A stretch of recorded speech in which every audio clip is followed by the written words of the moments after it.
Expression. Bonjour Frédéric. Le gouvernement français est en ligne de mire de la presse. Oui, selon les journaux, ça va mal pour le gouvernement en raison de l'acceptation par le Conseil constitutionnel d'un processus de référendum sur la privatisation des aéroports de Paris. Vous voyez ici les Échos, l'Opinion, le Figaro ou le Parisien aujourd'hui en France. La presse s'accorde à dire qu'un vote populaire pourrait refuser cette privatisation des aéroports et qu'en tout cas pour l'instant le projet gouvernemental de privatisation est gelé.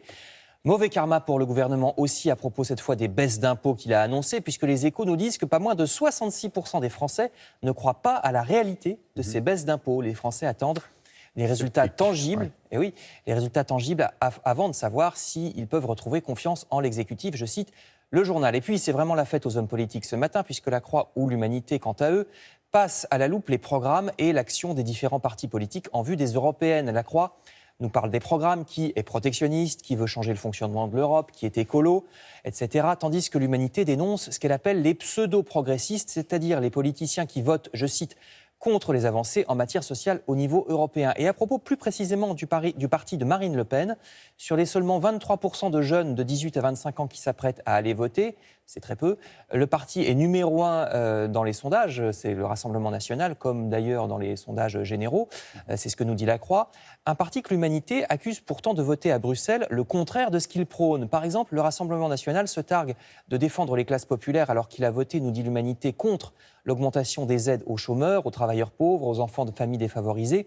Idem sur la protection des lanceurs d'alerte ou sur la protection des emplois en Europe. L'article cite plusieurs exemples de ce qu'il considère comme un double discours du Rassemblement national qui se veut protecteur mais sans voter en conséquence à Strasbourg ou Bruxelles.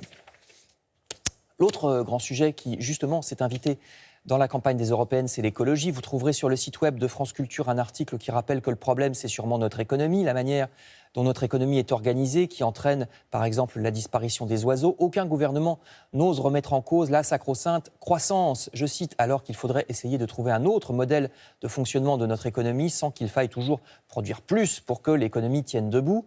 Ça semble une banalité de dire ça, pourtant tout le monde n'est pas encore convaincu. Vous voyez par exemple dans le journal économique Les Échos, 2 articles surprenants. Les Échos estiment, au contraire de tout le reste de la presse, que d'une part, il faut en finir avec le toujours plus d'écologie, je cite, et que d'autre part, l'agonie de la nature est une fable.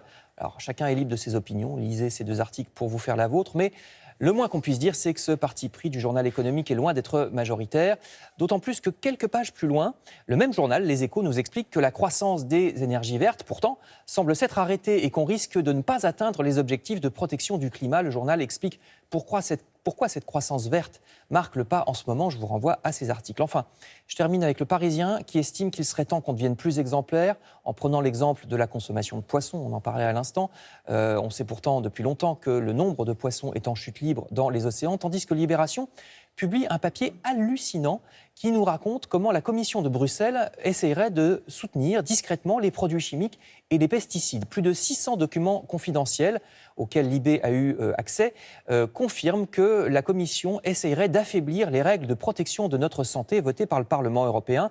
Par exemple, la Commission essaierait de torpiller la définition des perturbateurs endocriniens pour en autoriser davantage que le Parlement n'en a prévu. Article vraiment stupéfiant à lire j'allais dire le Parisien, non, c'est dans Libération.